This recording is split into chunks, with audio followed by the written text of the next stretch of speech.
Stock market, ये नाम सुनते ही अक्सर जहनों में दो ख्याल आते हैं। कुछ लोगों के लिए ये पैसा बनाने का एक बहुत समझदारी वाला तरीका है और दूसरों के लिए एक खतरनाक खेल। तो आज हम इसी बड़े सवाल को समझने की कोशिश करेंगे कि स्टॉक मार्केट आखिर है क्या, जुआ या फिर एक पक्की सरमायाकारी। तो चलें इस सूरत हाल को आसान बनाने के लिए दो किरदारों से मिलते हैं। ये हैं अली और फातिमा। दोनों ही इस मार्केट में आने का सोच रहे हैं, लेकिन उनके जहन में भी वही एक बड़ा सवाल है जो बहुत से लोगों को कंफ्यूज करता है। क्या ये भी बस ताश या डाइस की तरह किस्मत का ये खेल है? क्या यहाँ जो पैसा लगाया वो किसी भी वक्त डूब सकता है? यही वो डर है जो स्टॉक मार्केट को अक्सर लोगों के लिए एक पुरस्कार और थोड़ी खतरनाक जगह बना देता है। अच्छा, इस सवाल का जवाब जानने के लिए ना हमें पहले दो बिल्कुल अलग अलग चीजों को समझना होगा। एक है जुआ और दूसरी है सरमायाकारी। देखने में शायद एक जैसे लगे, लेकिन इनके पीछे की सोच और उसूलों में जमीन आसमान का फर्क है। तो जुआ क्या है?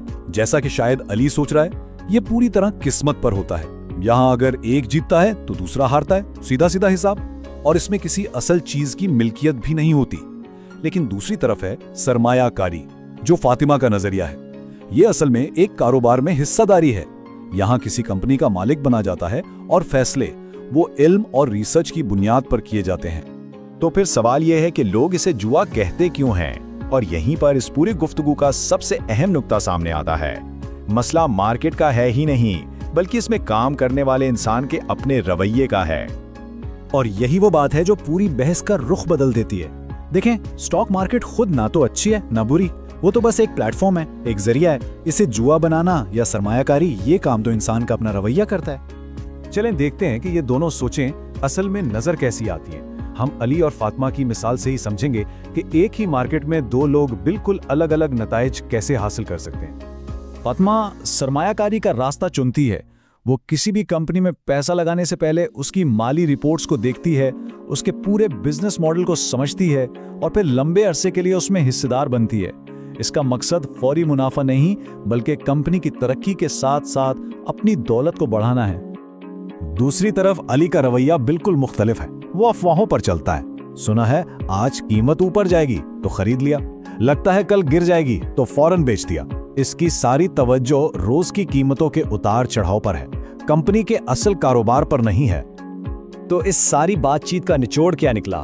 फाइनल मैसेज क्या है? इसका खुलासा ना एक बहुत ही सादा और जबरदस्त मिसाल में है जो सब कुछ साफ कर देगी। स्टॉक मार्केट बिल्कुल एक चाकू की तरह है। अगर इससे फल काटें तो ये फायदेमंद है, लेकिन अगर गलत तरीके से इस्तेमाल करें तो ये नुकसान भी पहुंचा सकता है ना? आला एक ही है, सारा फर्क इस्तेमाल करने वाले की नीयत और तरीके का है। तो इस मार्केट को जुए से सरमायाकारी में कैसे बदला जाए? तीन चीजें बहुत अहम हैं। एक, सीखने के लिए हमेशा तैयार रहना। दो, सब्र रखना। और तीन, लालच पर काबू पाना। ये उसूल सिर्फ पैसा नहीं बनाते, बल्कि एक बाशऊर इंसान बनाते हैं। तो आखिर में असल सवाल ये नहीं है कि स्टॉक मार्केट क्या है। असल सवाल ये है कि ये किसी के लिए क्या बनेगी। एक ऐसा मैदान जहां इल्म और सब्र से आगे बढ़ा जाए, या एक ऐसा खेल जहां किस्मत और अफवाहों पर भरोसा किया जाए।